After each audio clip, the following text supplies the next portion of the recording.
लखनऊ में विकसित Uttar Pradesh vision as the rate 2047 कार्यक्रम में मुख्यमंत्री योगी आदित्यनाथ ने कहा कि पर्व और त्योहारों के दौरान आपने देखा होगा कि जब भी पर्व आते थे तब उत्पात शुरू हो जाता था।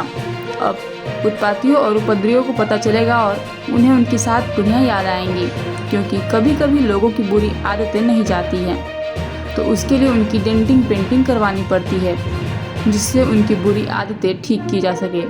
और यही डेंटिंग पेंटिंग कल आपने बरेली के अंदर देखा होगा।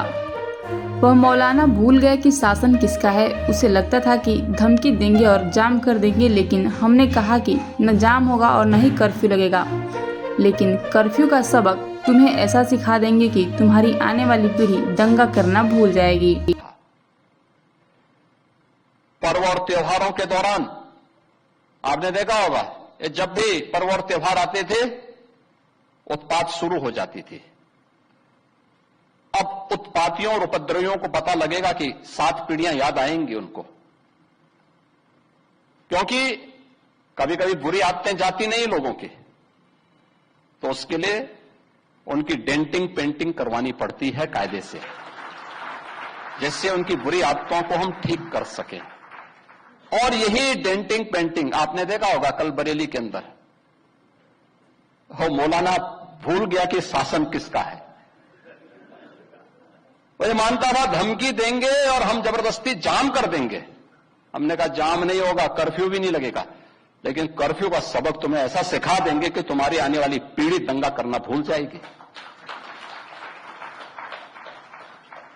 क्या तरीका है जी? आप सिस्टम को ब्लॉक करना चाहते हैं।